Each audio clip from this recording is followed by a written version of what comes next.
Before we get started with the video, I just wanted to ask you to subscribe and hit the notification bell, like and share the video, and leave a comment down below. Please do, by the way, because I actually do respond to all of those myself. Hello everyone and welcome. Please bear with me as I am recording this while also being a little bit sick, so my voice is going every which way. It comes and goes, so bear with me on that. But I do have a question for you today. What would it be like if dinosaurs still walked the earth? And no, I don't mean like as if they were kept in some zoo or something. I'm talking about if dinosaurs were still wild animals, but in today's modern society. I'm Mike, and this is Mike's After Action Reviews, and today we are doing the After Action Review for Jurassic World Dominion.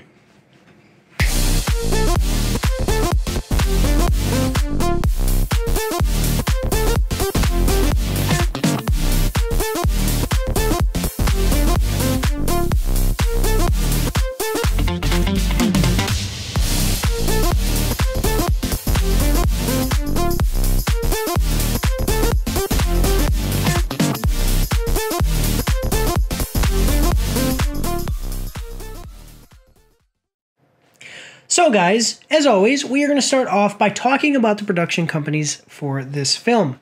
So the first production company is Amblin Entertainment, which is most well known for Jurassic Park in 1993 and most recently did Cats in 2019. Latina Pictures, which is most well known for Murder on the Orient Express in 2017, and then most recently did a foreign film called Bharat. I believe that's how it's pronounced. It's B-H-A-R-A-T in 2019. We have Perfect World Pictures, which is most well known for The Northman, which was released earlier this year in 2022. I did go see that movie. I would say look at the audience reviews first. And also released most recently Marry Me, starring Owen Wilson, earlier this year in 2022. Then we have the big one, Universal Pictures, which is most well known for The Northman, which, as I said, was released earlier this year in 2022. And then also Minions: The Rise of Gru is their most recent feature, which is actually, it's not out yet. It's going to be in theaters on the 1st of July. So watch out for that one. It's coming out in just a few weeks. Okay, so basically we have production companies that are very well known, and yeah, this is a big AAA title, and then you know, no problems there. Moving on though is where we start to have, basically, as we talk about the issues that are in this film, as we look at the writers and the director here, is where you're going to kind of look at this and go, yeah, I can definitely see where some of the issues for the film came from. So, top billed writer here is Emily Carmichael. She has written and directed many shorts, but only one other movie, and that was Pacific Rim Uprising in 2018. So that is her only other movie than this movie. And then she also most recently did a short called Battle at Big Rock in 2019. Now that is a short that is within the universe of the Jurassic World series, so all kind of connected to Jurassic World stuff. Then we have Derek Connolly, who is most well known for Safety Not Guaranteed in 2012, and most recently did Star Wars Episode 9, The Rise of Skywalker in 2019. Colin Trevorrow both wrote and directed this movie. On his writing credits, he is most well known for Jurassic World in 2015, a movie that that is in the series and I thought was okay. I thought it was okay. I liked that one better than this one and the second one. The second one I think was the worst of these movies, but he helped write that one. And then he also helped write Star Wars Episode 9, The Rise of Skywalker in 2019. So you can kind of see where, as I've been a YouTuber and I've been doing these videos, you know, you see people who, you know, they meet or are part of the same groups working on the same movies, and then they have other projects together, which is pretty common. So the directorial credits for Colin Trevorrow are most well known for The Book of Henry in 2017 and Jurassic World in 2015. Again, I thought that that one was okay. I didn't think it was great. It didn't go anywhere near touching the originals, but it was okay. Okay, music was by Michael Giacchino, which he is most well known for Up in 2009 and also The Batman, which was released again earlier this year in 2022, much like some of these other movies. Now, the writing here I think was definitely could have improved the writing. Directorially, I think it was okay. There was no, nothing so amazing here, but not bad. And then the music is odd because the music I didn't like. This Michael Giacchino, he's got like Up and The Batman, like their scores were very, very impressive. And then here I just wasn't getting it, and it might have just been to do with the movie more so than the guy himself and kind of the room that he had to work with. So I don't know what happened there, but yeah, I just, the music here was unremarkable. I honestly didn't even remember anything about the music here, and usually I do. Usually I try to especially since adding music is one of my categories, I try to think like, okay, did I remember any of the music? Is this music memorable? Didn't really get any of that. Yeah.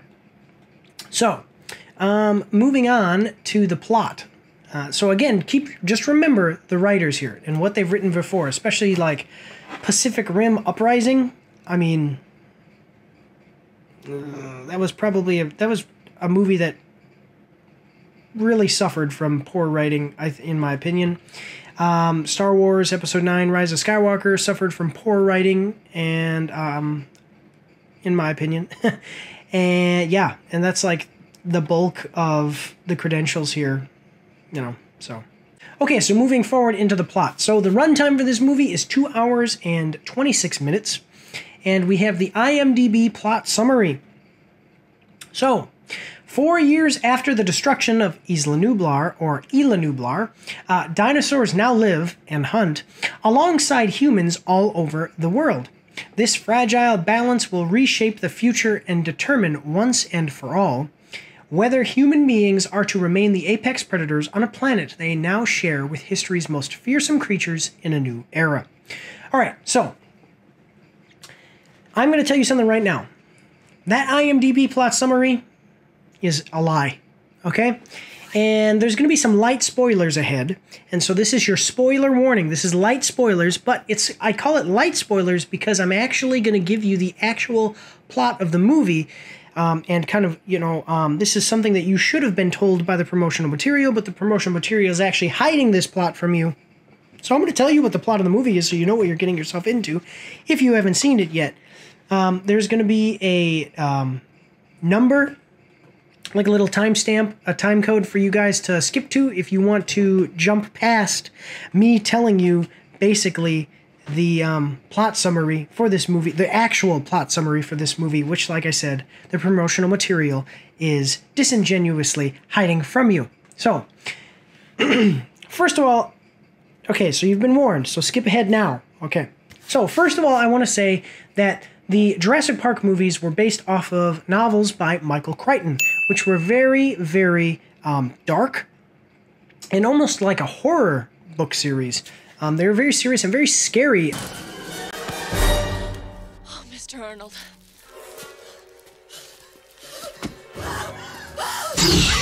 I mean, think about it. Dinosaurs are scary. They're pretty cool and stuff if you remember, like, from, raising up as a kid.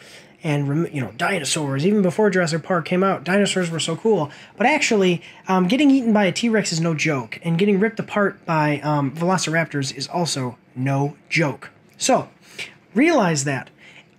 All of the original movies also were about escaping the dinosaurs. The first movie, they go to check out this park. And before it opens, and give any last final feedback for Engine, this company that is opening this park, and things go wrong, and they basically have to survive and escape the park. They have to survive the dinosaurs that are chasing them and escape the park.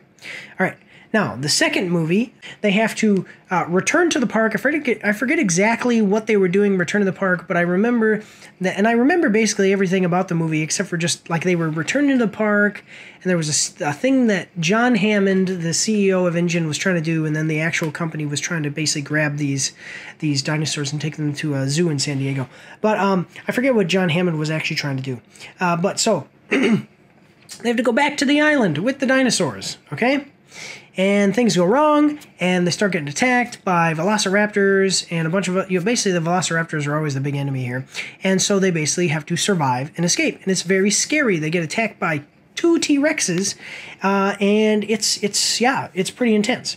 Okay, now the third movie, you have Alan Grant, who was in the first movie, but not in the second. He gets recruited by some people to go and basically help them find their son, who was he was basically out at sea on vacation. He was paragliding, and the speedboat he was on basically crashes into the island after the pilot, the person piloting the speedboat gets eaten by a dinosaur or something happens to him. And so Alan Grant has to go to the island. The objective is to find this kid, survive the dinosaurs, again, velociraptors, and also flying dinosaurs and a Spinosaurus, which is awesome. So he has to survive this island and get out, escape the island again. So all of those are like survive, dinosaurs, escape. Okay, now, Jurassic World, the first one, there's the park, dinosaurs escape, they have to survive and escape. It was a little bit more action-oriented than horror and thriller, but that was what it was about. So again, escape, survive, and escape. Then you have Jurassic World Fallen Kingdom, which is basically all of the dinosaurs get moved to some big mansion where this guy's going to start selling them off on the black market. The Indoraptor, this,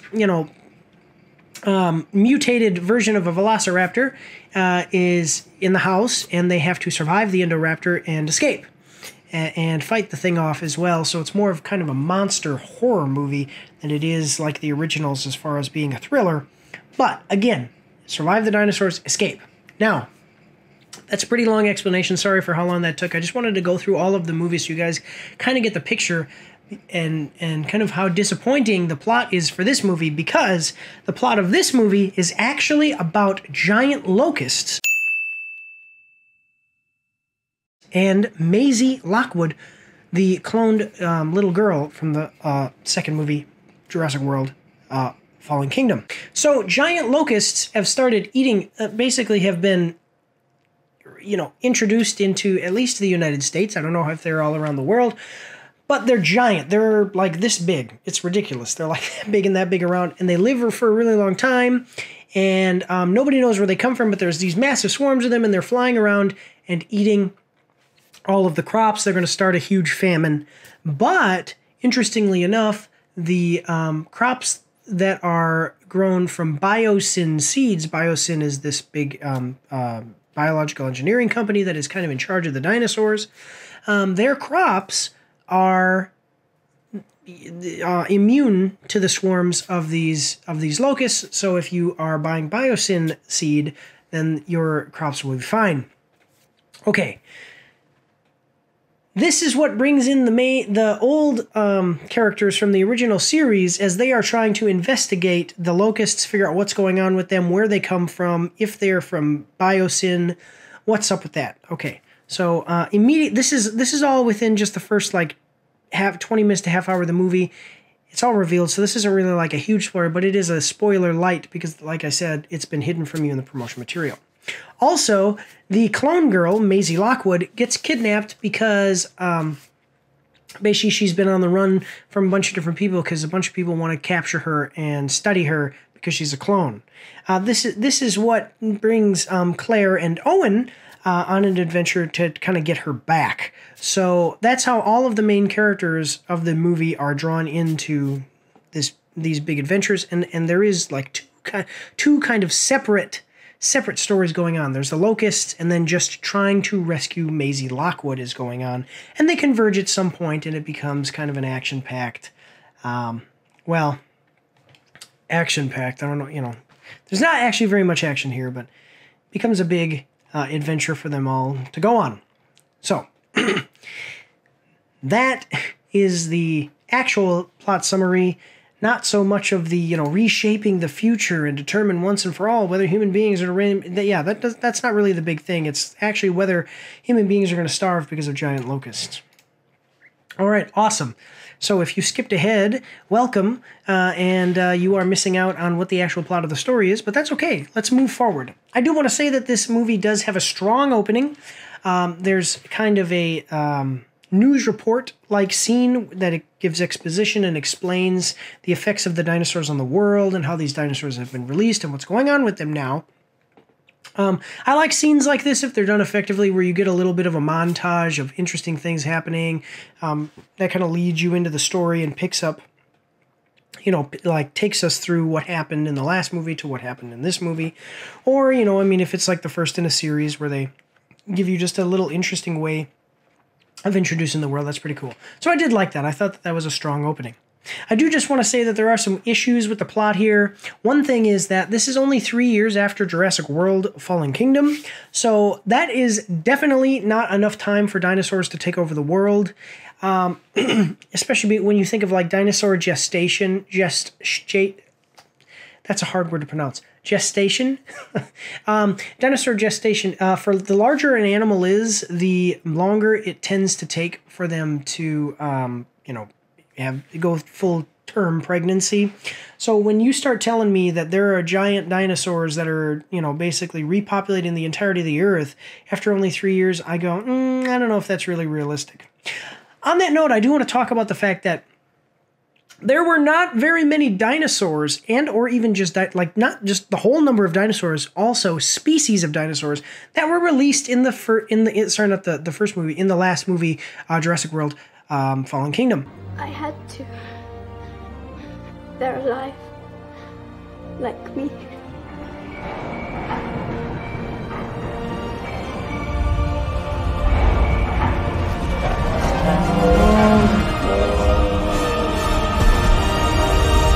So where did they all come from? This is actually a huge plot hole, and I would have included it in the miscellaneous section, but this is just being an opener and a premise for this movie, to me, is like, that's not, you can't do that. They need to explain that way better, because, like, for instance, there is a Gigantosaurus in this movie, and the Gigantosaurus in Jurassic World Fallen Kingdom, they have that scene where they're kind of in a big garage. I mean, it's a very large garage. It has a bunch of dinosaurs in it, but maybe like 50 dinosaurs. And how many species of dinosaurs were in there, I don't know. And there were a lot of predators too. And it's not like there was many multiples of each species of dinosaur. So it may have fit like 10 different types of dinosaurs, or, you know, even if they fit 20 different types of dinosaurs and had 50 dinosaurs in there, predators would have been killing those dinosaurs when they were released. There was no Gigantosaurus. Where did the Gigantosaurus species come from? How did that get us, you know, released onto the world? All that kind of stuff. It was a little bit goofy. And there's another dinosaur whose name I forget. It's like a bird, an ostrich type dinosaur, but it has claws, and it's giant though. It's almost the size of a T-Rex and has giant claws. And that wasn't in Fallen Kingdom either. So where did all these dinosaurs come from? This was a big criticism when Fallen Kingdom first came out. I read some comments and stuff where people were like, I don't know how maybe releasing maybe 30, 40 dinosaurs out of a garage would lead to, dinosaurs everywhere in the world. Most likely those dinosaurs would have been captured and killed, or just captured in general after that movie, so it didn't make any sense. I'm sorry, that's a huge plot hole.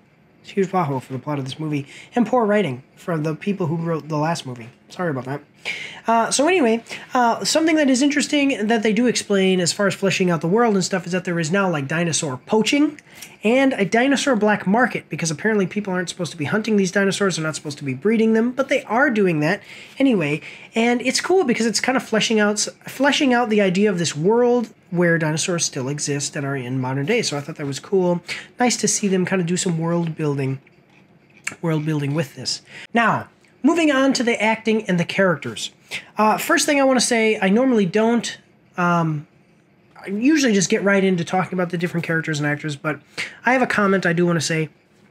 First of all, I normally try to, I've decided to try to really just break it down into 5 main actors, including the villain. So 4 protagonists and 1 villain, or, you know, more villains if it's possible, you know, but basically just break it down to 5 characters and actors I'm going to talk about, because it gets pretty long-winded. But today we don't have that luxury because this movie is a giant ensemble that has, I think, 8. I have like 8 characters. The problem with it is that even with a 2.5-hour runtime, this movie has a lot of characters, and because of that, leading into my first comment about actors and characters, there's too many of them, and there's none of them get enough screen time individually to flesh out anything new about them, or to show off any characteristics that we knew about them in the past, which would have been important, especially considering the fact that we are bringing back nostalgia characters from the original trilogy, which is, you know, it's in all the promotional material, so that's not a spoiler. But we're bringing these characters back, and they do play roles, unlike like Ian Malcolm in the first Jurassic World. He was actually in the movie. He didn't really do anything. But here he does. And Dr. Grant and Dr. Sadler, they all come back and reprise the roles here. And but they don't get enough screen time individually for us to like catch up with them. There's a little bit. But it doesn't make up enough screen time for it to be kind of consequential. We get a little bit of an introduction as to things that they're doing, like an explanation of things that they've done with their lives, but then we don't actually get to see them do things, which sucks. Even with Chris Pratt's character, Owen Grady, Claire Dearing, and, excuse me, what is her name? Maisie Lockwood. There you go. And even Maisie Lockwood. All those characters, like, there's not enough of them individually to make it something pretty cool. Except for, I would argue Maisie. Maisie Lockwood does get some time.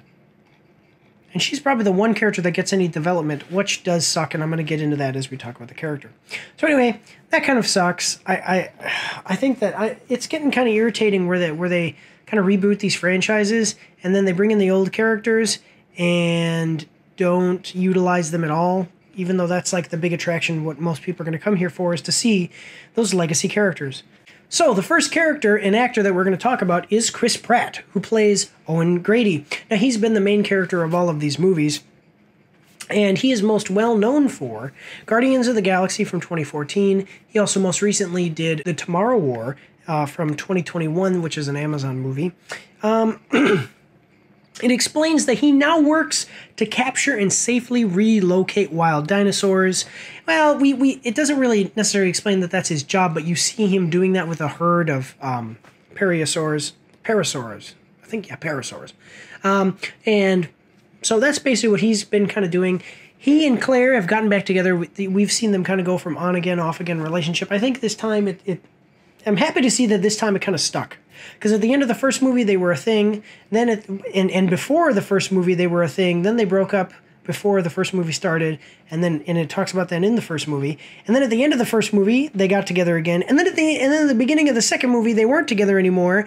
And then at the end of the second movie, they were together again. And so now it's good to see that it finally stuck, and we can stop this whole rotating thing of them like being together, not being together. So that's cool. So they're in a relationship, and they are raising Maisie Lockhart together, which is nice to see. You get kind of like that family thing as far as what happened after Jurassic World Fallen Kingdom, with Maisie being a clone and having no relatives and being a small child. So they kind of took her and have tried to protect her and keep her safe and raise her up. Again, like I said, with all of the characters here, there's not enough screen time for any of them to really shine, but we do get Owen doing some things, not so much as a character, but more as not so much as the character of Owen Grady, but as more of a action set piece star. Basically, what he does for the most part in this movie is ride his motorcycle, which he is known for on all of these movies so far, and he does this. You know that thing he does with the raptors?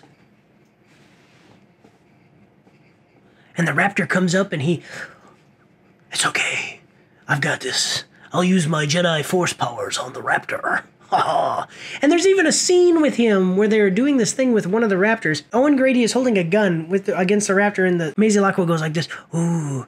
And then Alan Grant does it, and they go, okay, let's triangulate. And they're all kind of standing here like this, and then they kind of break off to where they're like this and get around the raptor, and then he shoots the raptor with a tranquilizer dart. But I'm like, what the heck is this? This is Owen Grady's superpower. In all of these movies, you're going to see him do this. Ooh, I am the raptor whisperer.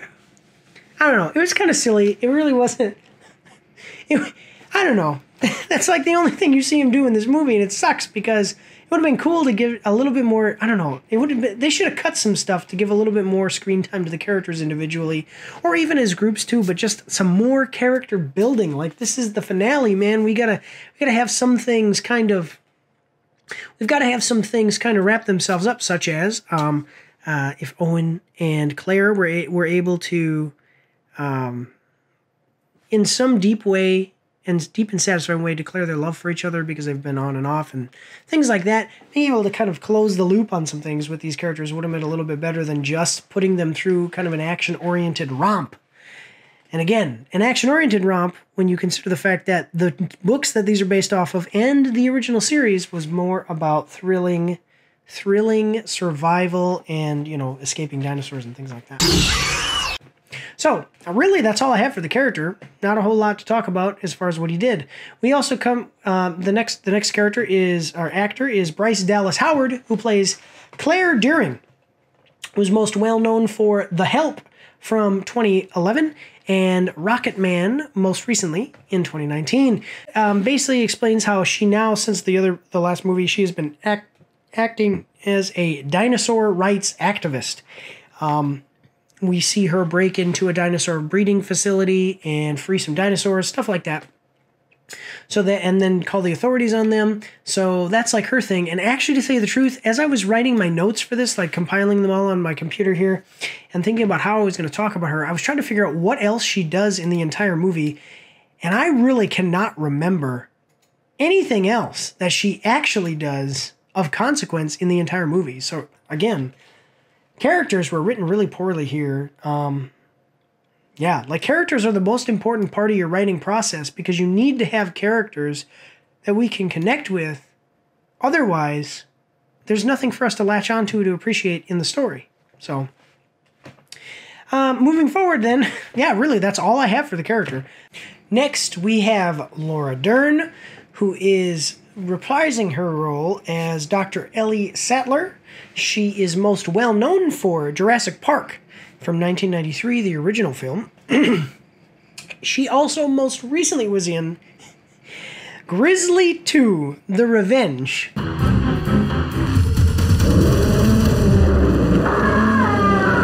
From 2020, which is a horrible B-movie with an interesting history in which it was actually filmed in the 80s, but was in production hell for so long that it just got released 2 years ago.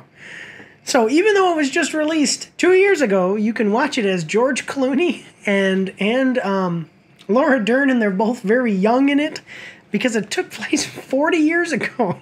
It's a ridiculous movie. I don't think that it actually has too much to do with the original, the Grizzly movie. But if you want to see a bad movie, go check that one out. Bad movie about grizzly bear, a grizzly bear. Go check it out. But anyway, she plays Dr. Ellie Sattler, who is, an anthropologist working... anthropologist. I think, yes, anthropologist. And she is leading the charge for I call them nostalgia characters. The original cast, that's Dr. Ian Malcolm and Alan Grant. She kind of brings them all together, and they go off on one plot strand, kind of separate from Owen Grady, and kind of like I said before, they do intersect at some point and move forward together through the adventure. But she kind of leads the charge in the investigation of the locusts that are doing some things in the movie. And I don't want to spoil it for those who skipped through the spoiler section of the plot summary. So anyway, so again, I'm trying to think of any real consequential things that she does in the movie, and the answer really is that she just doesn't do a whole lot in particular. So yeah, that's her character. I think by the way, I think that the acting of all the original cast members is fine, except for maybe one character, but I don't think that it's the acting for the character. I think it was the writing and the directing for one of the characters. Speaking of that character, it is Sam Neill, who plays Dr. Alan Grant, and he's most well known for, alongside of Laura Dern, Jurassic Park from 1993. He also most recently did Peter Rabbit 2, The Runaway in 2021. As a voice actor in that movie. And here, he's really just a side character. He seems to have lost his confidence here. And again, I know Sam Neill is a great actor. Sam Neill's a great actor. But he really does kind of play a diminished version of the Alan Grant we've seen in the past. And it sucks. It sucks to have kind of a legacy character brought forward. And instead of brought forward in all of their glory, they're brought forward into this new series, kind of like I said, a diminished version of themselves. Anyway, so that's like his whole thing. He kind of follows around Laura Dern, Ellie Sattler, and they, like I said, investigating this locust situation. But you don't really get any big character moments from him. Then we have Jeff Goldblum, who plays Dr. Ian Malcolm. He's most well known for, again, Jurassic Park from 1993. He most recently did The Boss Baby 2, Family Business in 2021. He's also in the Thor movie, Thor Ragnarok. So, really great actor. The character basically, again, actually I think he gets even less screen time and in the movie than the other two legacy characters. Really not a whole lot going on. He's kind of pivotal to the plot, but he doesn't get a whole lot of screen time. So I'm wondering what's up with that. Maybe, I don't know, like maybe he was more expensive, so they didn't have as much time to film with him. He does get one moment, but because of the lack of screen time for the character throughout the rest of the film, the one moment that he does get does feel really cheap. So it was, and kind of tokenized, like they really just kind of brought him in. He does say some funny stuff, some funny one-liners. He's a little bit snarky and stuff here, but nothing really consequential or special about his character in this one. So great actor. I think that he was underutilized by the writing staff. So then we have Isabella Sermon, who plays Maisie Lockwood, who I did say does probably get the most development in this movie. She is most well known for Jurassic World Fallen Kingdom from 2018, and that is her only movie other than this one. So she has never done anything other than act in Jurassic World Fallen Kingdom, and now she's grown up a little bit, and that's cool to see moving. I'd like to see where she goes moving forward, and then we can kind of compare all of her performances to these two movies, which will be kind of interesting to see. So she is wanted by different organizations for study because she's a clone, and so she's kind of held safely in this cabin out in the woods by Claire and Owen in this movie, and there's some conflict with that. Her being a clone is very central to the movie's plot, but I think this was a huge mistake for two reasons. The first reason is that the reveal of her being a clone in Jurassic World Fallen Kingdom was done so poorly and was so stupid. It was probably the worst part of that movie, and so I can't imagine that very many people are wanting to come to this movie, the sequel there, and go, oh man, I wonder what happened with the clone girl. So I don't think that very many people are going to care about this time around. And then, two, her being a clone has nothing to do with the dinosaurs. So this plot, and this is what made her being revealed as a clone in the last movie, bad as well, is just because it has nothing to do with dinosaurs. Like, these movies are about dinosaurs, and this whole thing really detracts from what the central purpose and the big thing that people are going to come to see these movies for, which is dinosaurs. So that's kind of stupid. She does get some character fleshed out moments.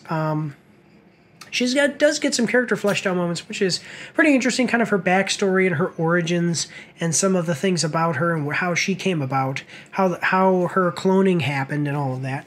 So that's kind of cool. But moving forward into her character here, I do want to say I have another light spoiler moment here. So there's going to be a little timestamp. Skip to this time that I'm going to be showing here, so that way you guys don't get the light spoilers. But there's a kind of a plot hole. So there's your warning. Your warning is over now. I'm going to get into the spoilers. So there's a bit of a plot hole with her character, because basically it's described. One of the characters says, basically she has a mother. So Maisie's mother wanted a child more than anything. So they created this clone system where they basically cloned Maisie and then inserted the zygote, okay, of Maisie into her mother, okay? And I'm like, why? Okay, why? If you want to have a baby so bad, and this woman is a scientist, so that's why she did the cloning and all this stuff. She was able to do that. I said, then have sex. Or get a sperm donor. Why jump straight into experimental, unethical, and illegal cloning? That's kind of a plot hole for me. I was really irritated with this when I saw this. I was like, this makes no sense, and it actually seems like they're trying to retroactively make the last movie's mistake of revealing her as a clone make more sense and be more impactful, which I just think is wasted energy, because I don't think that anybody's really going to enjoy this portion of these movies now. Whether they like the rest of the movie or not, this is a part that just kind of distracts, again, from what the main purpose of these movies is, which is dinosaurs. So, what are you doing here? All right, now there's your end of your light spoilers there. So anyway, moving forward here, we have a character that kind of gets, I don't know, we have a weird character played by DeWanda Weiss, or either Weiss or Wise, spelled W-I-S-E. And the character is Kayla Watts. This actress is most well known for The Harder They Fall from 2021, and most recently did the movie Fatherhood, also released in 2021. Kayla Watts, to me, makes absolutely no sense. She randomly shows up in the movie and then just sticks around for the rest of it with little to no motivation to actually be there. There's a lot, like, it's like, hey, come and fight dinosaurs with us and throw yourself into harm's way here. No, I'm not doing that.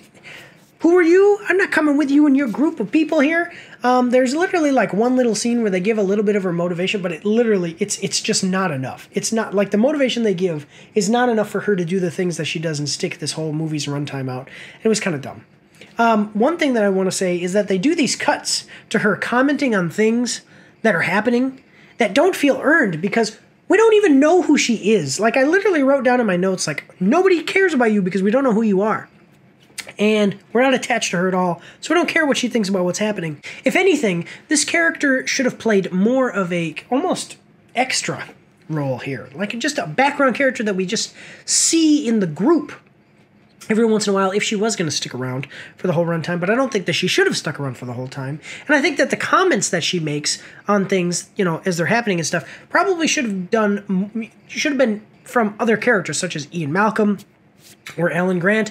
You have all these other characters that you brought forth from the original series that you completely wasted because they don't do anything. They don't even say anything very much. So then we have the last character we're going to bring in, who is Campbell Scott, and he plays Lewis Dodson. He is most well known for, the actor is most well known for the movie Big Night from 1996, and most recently did The 11th Green in 2021. Basically, this is kind of a Mark Zuckerberg and what's the guy? Steve Jobs. Mark Zuckerberg, Steve Jobs, techno babble, super genius type of character, socially awkward guy, big nerd, and he is the CEO of Biosyn. And there's some things that are revealed about him and everything as you go on, but I'm going to leave that to you guys to see. And yeah, I mean, that's really it, though. Again, not too much screen time as far as with the characters, not a whole lot about what you're actually supposed to be feeling for some of these characters. They're just kind of there and the story plays out. Actually, to tell you the truth, with the characters, it feels a lot like paint by the numbers. Like, each of the characters is just used to drive the plot forward rather than the plot being used to explore the characters, which kind of sucks. I don't think that was the right decision. Okay, so then moving forward into the miscellaneous section, I try to always start with the good miscellaneous section stuff. So the first and last thing that I have to say in the miscellaneous section that is like a good point is that the T-Rex battle at the end was okay. It's nice to see, every single one of these movies has a big T-Rex battle, except for Fallen Kingdom. Fallen Kingdom, which was the worst movie of the Jurassic Park / Jurassic World series, did not have a big T-Rex battle scene. But every other movie did, and this one, it's okay. It's not the most amazing one. I think that probably the Indominus Rex versus T-Rex was the coolest scene. with the T-Rex so far. But yeah, here it was okay, and that is like the best criticism or the best thing that I can say about this movie. Otherwise, everything else, we're going to be going down a little bit downhill from here. So, as we talked about earlier in the plot, there is kind of a black market for different dinosaurs and dinosaur eggs and dinosaur bones and breeding of dinosaurs and things like that. In the movie, we see them go to an actual black market, like physically go there. The sequence of events with the black market area just takes up too much screen time. And there are some nonsensical moments that happen here. For instance, like there is no security for escaping dinosaurs. It makes no sense to me that you would have a black market, very illegal, okay, activity happening here in this black market for dinosaurs, and have no one with a gun located in this place to control not only the people that are here who are all criminals, who all should have guns anyway, you know, if they're criminals, it may just make sense, but also any of the dinosaurs that might escape. There's also a scene that you see, basically a sequence where you see some very large bipedal dinosaurs. I forget what they're called, but just think like Allosaurus, like a small T-Rex. But they're very large, bipedal, meaning standing on two-legged dinosaurs, that come out and they start attacking people and trying to chase people down to kill them. And then it jumps to another thing where Owen has fallen into this pit and he's fighting with some other people that are there, criminal activity and stuff. And in the background, you can actually see these dinosaurs like ripping stuff apart and attacking.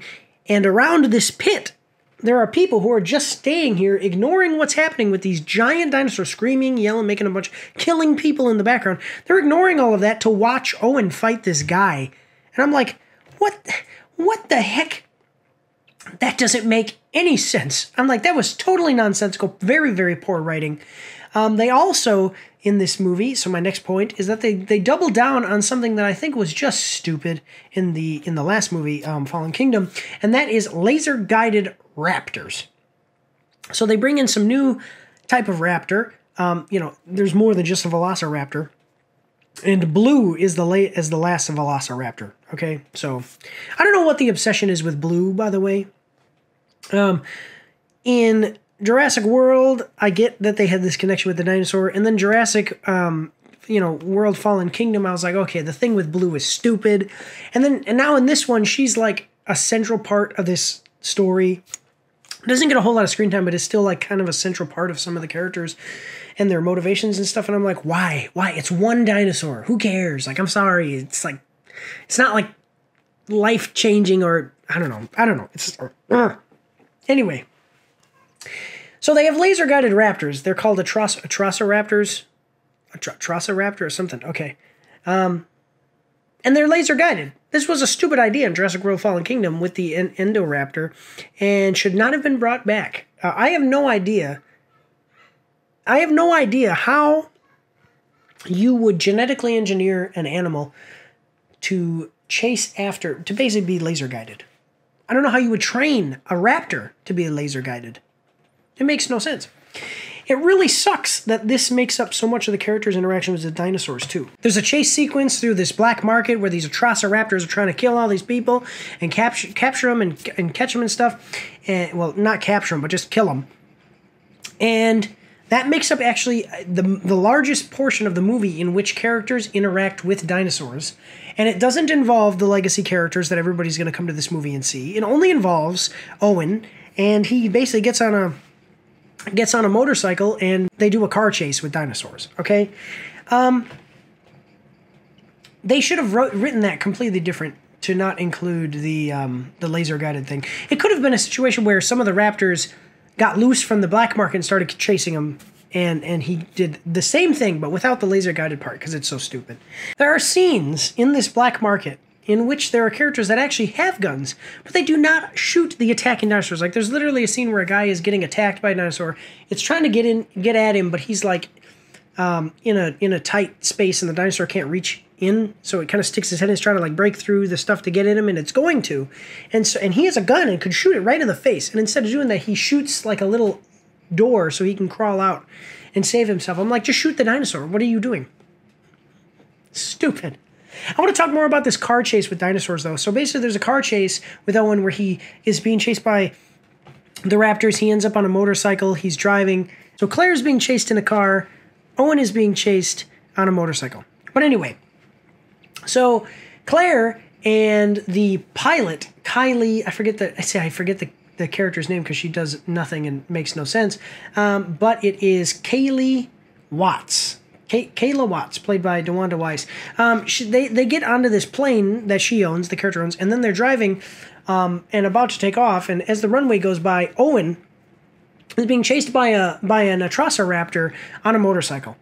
Owen is on the motorcycle. The Atrociraptor is chasing him on foot. Okay, it'd be weird if the raptor was on a motorcycle. And they do the chase scene, this big long chase scene, and then it ends up with him getting onto this plane. And I just wrote it was too much. This represents this series losing its grounding and its charm, much like the Die Hard series of movies. In the first Die Hard movie, you have a guy who, is a cop, just so happens to be a cop, but he's a normal guy. And he gets put into this extreme situation where he has to fight off these terrorists, and he does do it. He's successful in fighting off the terrorists and defeats them. But it takes great personal motivation, and it's a huge challenge to him, and he basically doesn't have any superpowers or anything like that. Doesn't do anything amazing to do it. Okay. It's all very grounded. By the end of the series, you've got this guy, John McClane, riding a motorcycle onto ramps, jumping motorcycles off of ramps into helicopters. Okay, blowing them up.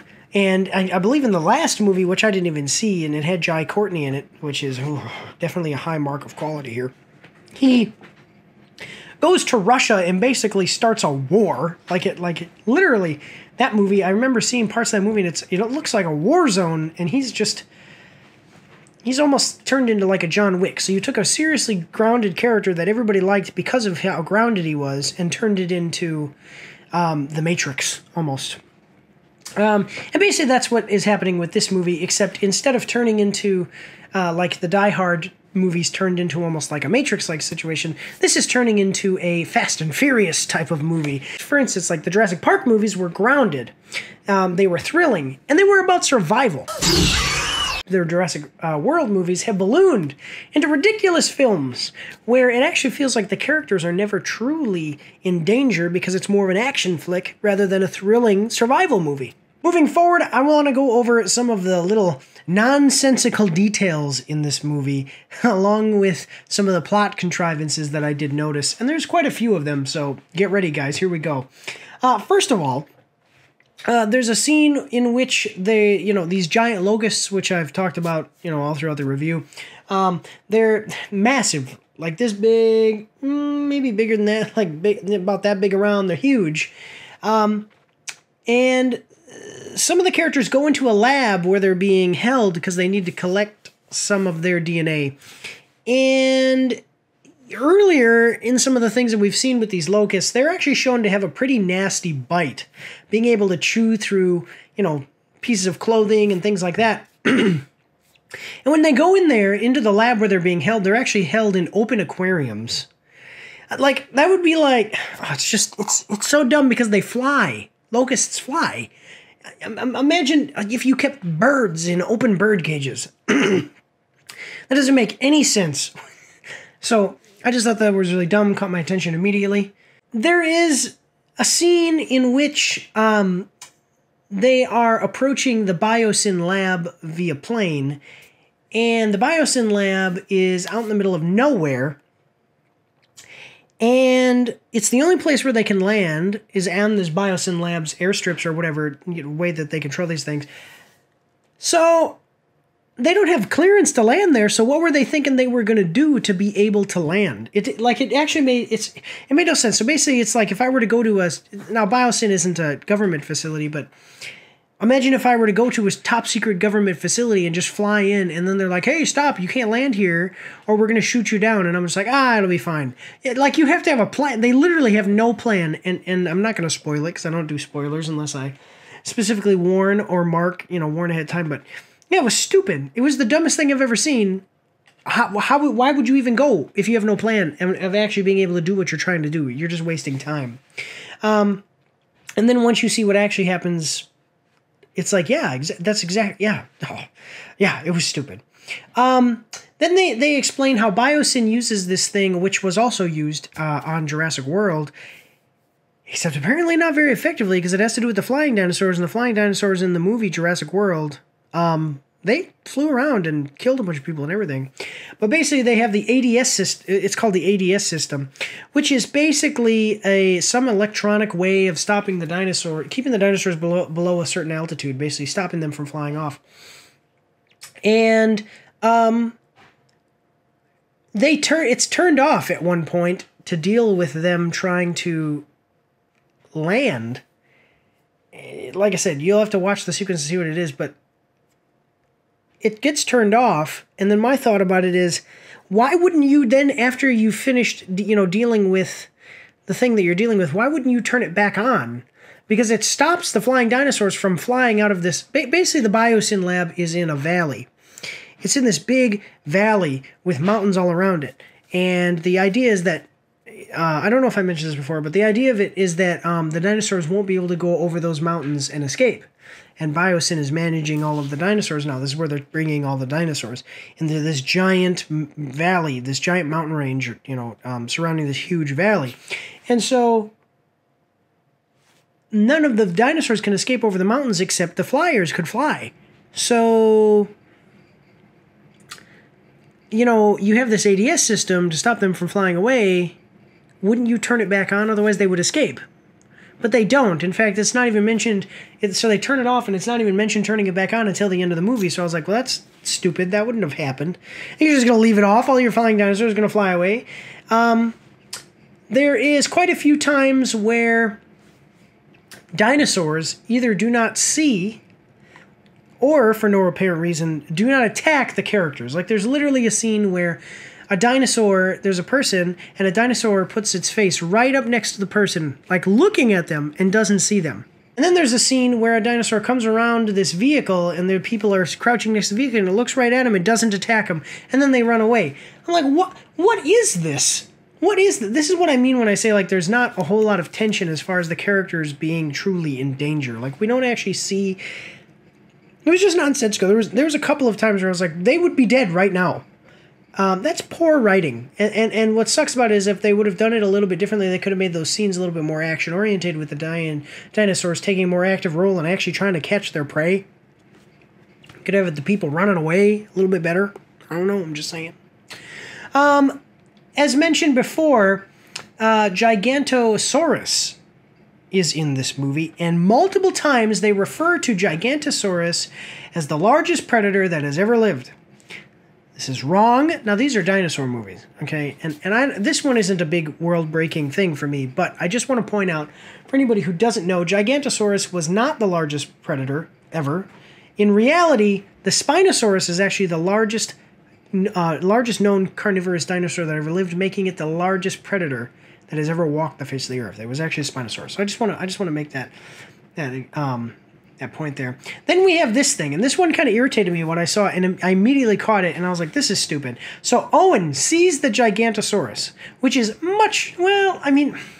it's quite a bit bigger than the T-Rex. And it is in real life, too, so it's quite a bit bigger than T-Rex. And he mistakes it for an Allosaurus, which is actually quite a bit smaller than a T-Rex. So you have this dinosaur that is just massive when compared to an Allosaurus. And he confuses it for an Allosaurus, and then he immediately is corrected by Kayla, the pilot. And my thing is, like, how did he make the mistake, okay? And how is this random pilot more of a dinosaur expert than the dinosaur trainer? He literally trains dinosaurs for a living in the first movie, okay? And there's another time, too, when they see a Quetzalcoatl, which I only know about because I watched this movie and because I played Ark, where the Quetzalcoatl is the largest flying dinosaur that you can get in I believe, may still be, there might be a bigger one now because of updates, but a couple of years ago, Ark had the Quetzalcoatl, and you could actually build on top of the Quetzalcoatl. It was so big, okay?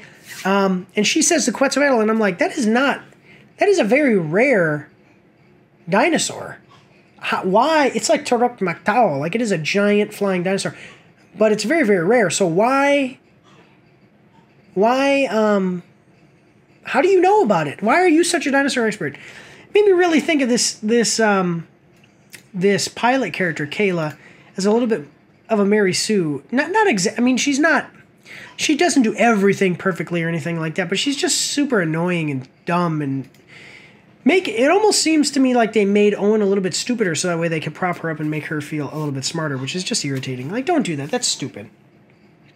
They explain how Biosyn actually has a kind of mind control device that they've implanted into every single one of the dinosaurs that is in their park. This gives them the ability to send signals to dinosaurs and make them do things. So my question, so I have a couple of questions about this. This creates a huge plot hole. For one thing, in the case of emergencies, they activate the signal which makes all the dinosaurs come to their lab facilities. So basically you have so think like this. This is the building, and then outside the building is like a courtyard where it's a massive courtyard. Okay, so in the event of like some kind of emergency within the greater valley, this giant valley, they bring all the dinosaurs into this courtyard area outside of their building, and I guess they evacuate the building, but I don't know where people go either, so that didn't make any sense. But and they bring them into this courtyard, and so my question is, like, what emergency would require this? Like, let's say that you and I were going to open a lab, and we were going to bring a bunch of dinosaurs into a valley, just like this, same situation basically. Would one of the emergency features be like, hey, in case of emergency, let's have all of the dinosaurs, carnivores, herbivores, all of them, come into the courtyard of our facility, into this one place? Immediately my hand would shoot up and be like, couldn't that lead to the death of some of our employees? That seems like a lawsuit waiting to happen. And then also, wouldn't the carnivores attack the herbivores? That doesn't make no sense to do that at all. It was so stupid, and we see it happen, and it's dumb. So alongside the fact that they have this stupid plan to bring all of the dinosaurs into the basically human facilities in case of emergency, like they open up all the gates and have all these dinosaurs walk there. How come they were never able to use this mind control device to send signals to dinosaurs like the carnivores and make them less aggressive? How come they can't do that? Why wouldn't that be? Like, it would make more sense to bring them all into the facilities if you could somehow render them unconscious once they got there, or turn off their aggression or something, which is basically, I mean, a mind control device. I mean, there would be no reason not to be able to do that. My point is that this is a plot contrivance created by the writers that can then, by its very nature, be solved by the writers, but they didn't think to do it using their own writing. Okay, so I went and saw the matinee version of this movie, like matinee version. I went and saw this as a matinee. I believe it was 4:15. I went in at 4:15. Within this massive valley where they're keeping all these dinosaurs, okay? That's like the danger zone, all right? Okay, and by the way, this is moving on from my nonsensical details and my little plot contrivances. So moving forward here, so this is my next point. So I saw that I went in. Movie started at 4:15. So movie probably really didn't start until, let me see, like 4:30. Okay. The dinosaurs. No, I would have had to start right at 4:15. Actually, now I think. Well, whatever. I'm just saying at 4:15, I was in the theater. Okay.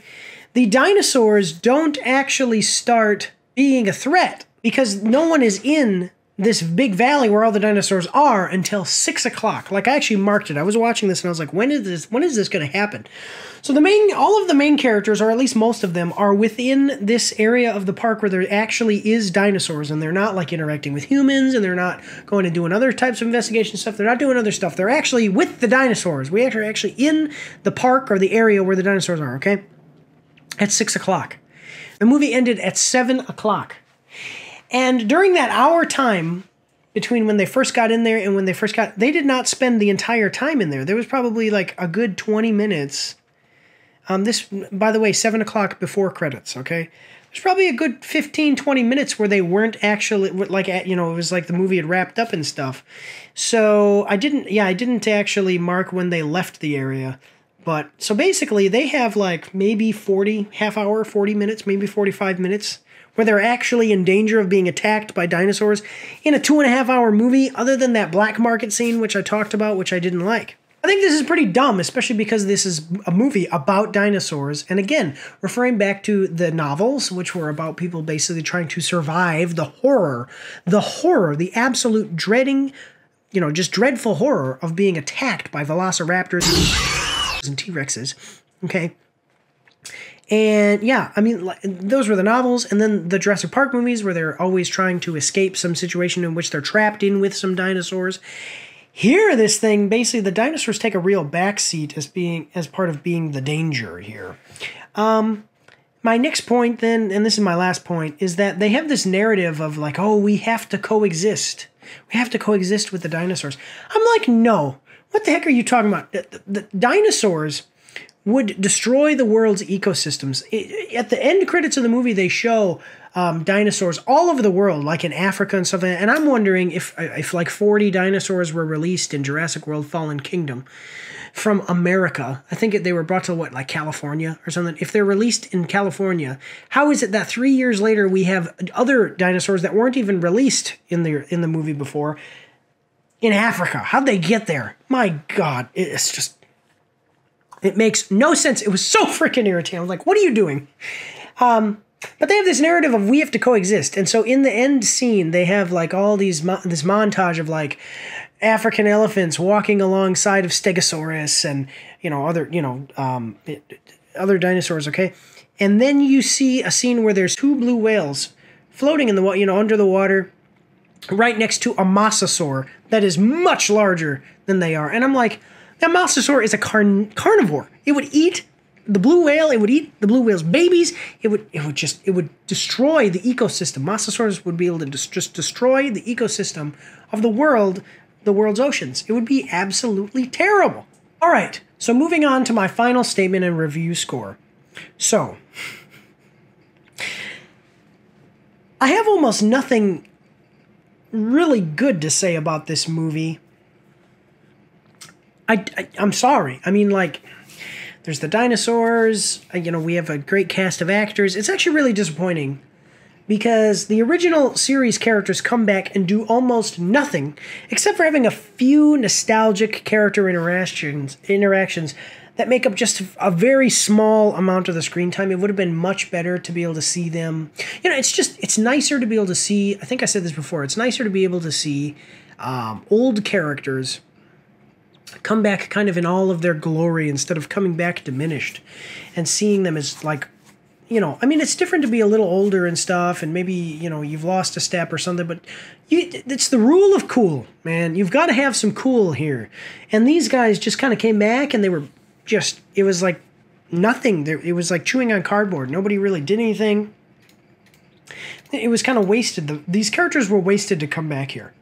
There was bland writing. And the plot and everything has very little to do with dinosaurs. I came home and I told my wife after watching this, I was like, if you removed the dinosaurs out of this completely, then this would be like a spy movie. Almost something like a spy movie. I was like, because really, if you think about it, this is about the stuff that I said that it was about in the beginning. I don't want to bring up the spoiler stuff I brought up, but basically, this is about a company that happens to be working on some stuff with dinosaurs, but it's about that company doing some other stuff. It had nothing to do with the dinosaurs actually. Like the main plot points, it was not trying to escape the dinosaurs. It was not trying to survive the dinosaurs. Nobody was like stuck in the dinosaurs, whatever, trying to do stuff. They all had an objective completely independent of anything related to dinosaurs, and it was so stupid. There was all these stupid plot holes that really took away the immersion, and all they had to do was sit down and think just a little bit. I mean, you could have taken somebody of average intelligence. You don't have to be a superhuman computer to be able to think of some of this stuff, and you could have sat down with somebody and said, like, what do you think about us doing this? What if we read you the script?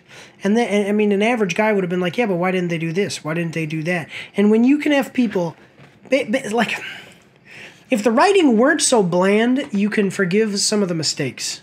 But when the writing is bland and then full of mistakes like that, it's just terrible and it's stupid.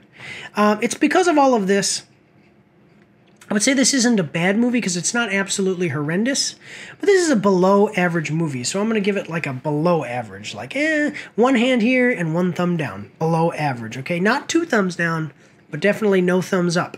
Okay, this was nothing special. This is the kind of movie that you might put on for your kids, because it's not scary or anything. You know, kids who like dinosaurs and while you kind of watch a movie with them while actually going and doing something else. Like if you're going to do the dishes while your kids watched a movie in the next room, you know, or if you have like at my house, I have like the living room is kind of conjoined with the kitchen. It's like open air, you know, there's not like a door to go in through. It's open, you know, open floor plan, I guess you call it. And maybe I'd like turn this on for my son to watch because it has dinosaurs in it. You know, what little time it does have dinosaurs in it. While I washed the dishes. But I will say, if any other movie other than this movie were available to me in this series, including especially the Jurassic Park ones, I would put that movie on instead, if that makes sense to you. Yeah, I mean, this was extremely disappointing. This is supposed to be the final one that they do for the Jurassic World series and this larger series of movies. I mean, 6 movies now. And this just kind of went out like a whimper. This was not some grand finale. This was almost like a bunch of tired people just coming out and being like, all right, let's get this over with. And I mean, like I said in the beginning, like if you look at the writers here, you can really see where the problems came from. I mean, Pacific Rim Uprising, Star Wars Episode 9, Rise of Skywalker, Jurassic World. Jurassic World was okay. I feel bad because this, I don't know, they had a good idea to release dinosaurs out in the open world, like a lot of them, but they needed to do that completely different. And they, honestly, to tell you the truth, maybe with a 10-year time jump or something, I would have believed a little bit more of the dinosaurs starting to populate all around the world. But 3 years? I mean, the gestation period of an elephant is like 14 months, I think. A horse is like 12 months or something. The larger the animal, the more gestation. And so for me to believe that dinosaurs just are all of a sudden breeding and, you know, I mean, it just makes no sense. It was so stupid. They did that so wrong in the last movie, and it set this movie up for failure. And then including all the stuff with the clone girl, that was stupid. So sadly, I have to say, as I said, below average. I wish this one would have been better. Let me know what you guys think in the comments section down below. I hope that you really enjoyed it. I want to say thank you all for watching. God bless you all, and have a good night. Don't forget to check me out on Twitch and join the Discord where you can voice chat with me while I live stream and you won't be recorded or anything on YouTube and Twitch, so that's pretty cool. You can also find me on Facebook and Instagram. If you like to read, you can see my after-action reports on my blog. And if you are interested, you can get some merch from my spring store. The links for everything are in the description below.